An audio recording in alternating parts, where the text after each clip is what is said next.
These are the worst new movies of the year so far. The 10th worst movie of the year is Snow White, a movie so bad I thought it was gonna stop Disney from making any more live action remakes of their animated films, but then unfortunately Lilo and Stitch made $1 billion, so we're gonna get a lot more of these. Pretty much everything about this movie is terrible, like pointless changes to the original story. The dwarfs being CGI was just such a weird decision to make. And Gal Gadot is just giving you one of the worst performances you've ever seen in this movie. Like, she is literally laughably bad at pretty much every single line delivery in this film. I feel like Rachel Zegler is the only one actually trying in this movie, and I'm not gonna lie, she's not even that good in it. Like, her songs are good, but that's pretty much it. At number 9 is the Plankton movie that released on Netflix earlier this year. You probably didn't even know this was a thing that existed, and honestly, you're better off not knowing about this film. For some reason, this is like half a musical. Obviously, yes, it's made for kids, but like way younger than the original SpongeBob target audience. It feels like it was literally made for like 2-year-olds. And number 8 is The Weeknd's movie Hurry Up Tomorrow, where he plays himself. This movie is the definition of style over substance because it actually looks pretty good, and of course the music's good because it's from his album of the same name, which is actually great. But this movie's proof, just because you're incredibly famous and good at one thing like singing, it doesn't mean you're going to be a great actor automatically. Like, the story is pretty much Jenna Ortega is a super obsessed fan,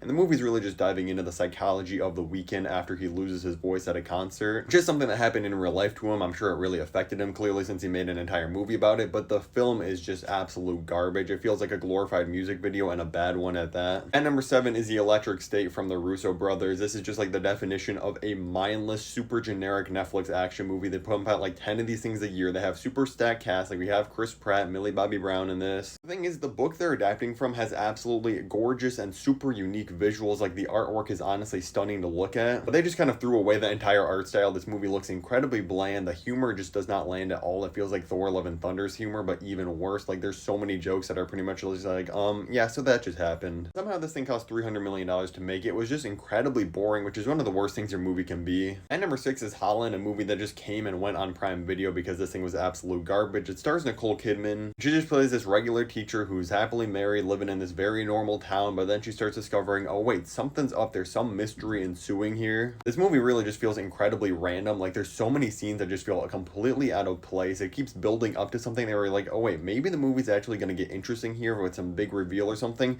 and then absolutely nothing happens, and it just repeats that over and over again for like 2 hours. And number 5 is where it starts getting really bad. We got the new SMURFs movie that is starring Rihanna as Smurfette for some reason. I'm not gonna lie, she does have one original song in the middle of this movie that's pretty solid. That's really the only redeeming quality of this entire thing. Really don't know why studios keep trying to make the Smurfs a big new thing. Like, I'm sorry, they are such a dated concept. Kids today just simply don't care about these characters. It flopped at the box office. Also, sneakily, not even a Rihanna-led movie. Like, the real main character is this one on the right. That's a Smurf played by James Corden, the most insufferable voice actor in Hollywood. The animation of this movie is also pretty bad for the most part. You can tell they blew a lot of their budget on getting Rihanna to be in this movie because there's a lot of scenes where it's like, oh, the Smurfs going into the real world, so they can like cut back on actually having to animate things. And number 4 is Odessa, a movie that came out on Hulu earlier this year. It stars Sadie Sink, who you probably know from Stranger Things, and I do think she is the best and most talented actress from the group of Stranger Things kids, but I'm sorry, this movie is absolutely horrible. This is an incredibly bizarre movie that follows her playing this like farm girl, literally trying to save the day with the power of song. For some reason, it also takes place in a steampunk setting. It's just a weird clash. It's a terrible movie. Make sure to drop a like on the video real quick, but my 3rd worst movie of the year is Flight Risk, starring Mark Wahlberg. Follow some government workers, and they're trying to move this witness to a trial, but while they're trying to move him on this plane, they find out that, oh no, the person flying the plane's actually a hitman trying to kill him. Mark Wahlberg is really on a historic roll of just all-time bad movies that are just like the most generic and whack things you've ever seen in your life, and this movie's no different. Second worst of the year is the Until Dawn film. I have personal beef with this movie because if you didn't know, this is a horror film that is taking the name of the video game Until Dawn, but pretty much doing its entirely new and original story. It's not taking anything from the game. If you're gonna do that, fine, but your story better be way better than the original, but this one's worse in every single way, shape, or form. Like, first of all, the cast of characters in the game is 10 times better and more memorable than the cast they have in the movie. These guys are just like the most generic, stereotypical horror protagonists of all time. They're so bland and uninteresting. I couldn't remember one of their names right after walking out of the theater. It also decides for some reason that it's going to be a time loop movie where they have to survive until dawn in order to make it out of this house alive, which pretty much takes all the stakes out of it because every time a character dies, they just restart the night over and over again. You knew it was coming. At number 1, the worst of the year is the new War of the Worlds adaptation with Ice Cube. This thing is absolutely horrible. This is genuinely so bad, I don't know if it should even qualify as a movie. Like, it takes place entirely on Microsoft Teams, and you're watching Ice Cube just pretty much try to stop an alien invasion from his laptop because he has access to every camera in the world. Laughably bad performances from everyone, and I'm not kidding you, the worst product placement I've ever seen in my life. He literally uses Amazon Prime delivery to save the universe. Let me know in the comments below what your least favorite movie of 2025 is so far. If you want to see my full War of the Worlds review and rant, click the video at the top of the screen, or to see all my other movie reviews on the page, click the playlist on the bottom.